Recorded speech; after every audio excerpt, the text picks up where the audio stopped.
Monsieur le Président de la République, Monsieur le Premier ministre, Madame la Première Dame, Mesdames et Messieurs, Présidents des grandes institutions, Mesdames et Messieurs les ambassadeurs, Madame la Présidente de l'Union panafricaine de la jeunesse, distingués invités, Mesdames et Messieurs, mes chers jeunes frères et sœurs d'Afrique, bonjour. Son Excellence, dans votre grande sagesse et avec la bonté que vous avez toujours caractérisée à l'endroit des jeunes, vous avez bien voulu solliciter de la jeunesse africaine qu'elle vous exprime le plus ouvertement possible ses plus profondes attentes à l'endroit des décideurs africains. Fort de votre conscience et résolument convaincu du soutien du champion du thème de l'année 2017 que vous êtes, nous, jeunesse africaine, dans son ensemble, avons pris acte de cet appel solennel et nous réjouissons pour vous représenter à la prochaine conférence des chefs d'État nos recommandations phares. Nous avons dans un rapport de 10 pages, formulé sans langue de bois, ni censure particulière, 89 recommandations fortes de la jeunesse africaine.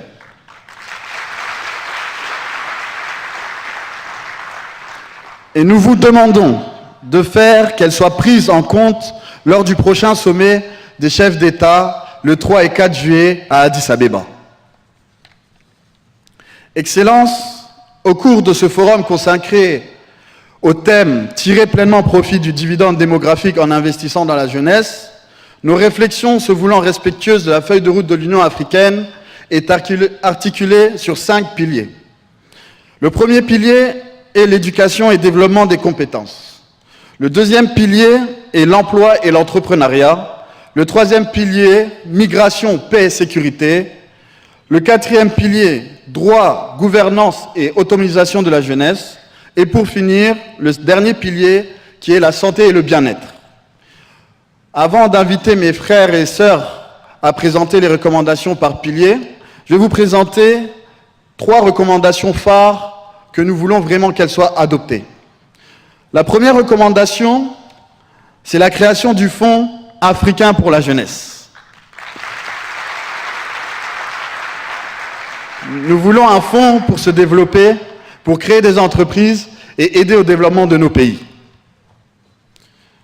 La deuxième recommandation, c'est tout simplement pérenniser cet événement.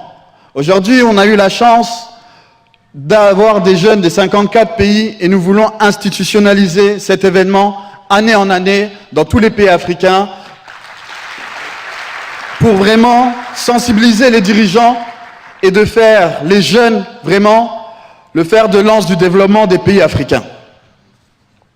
Et pour finir, nous voulons dans chaque délégation des membres de l'Union africaine que dans chaque délégation des chefs d'État, un représentant des jeunes soit accompagné et vous accompagnera au sommet des chefs d'État pour vraiment comprendre les décisions qui seront prises et ensuite vraiment pour que nous, les jeunes, nous sommes les acteurs du terrain, les expliquer et surtout s'assurer qu'elles soient tenues demain.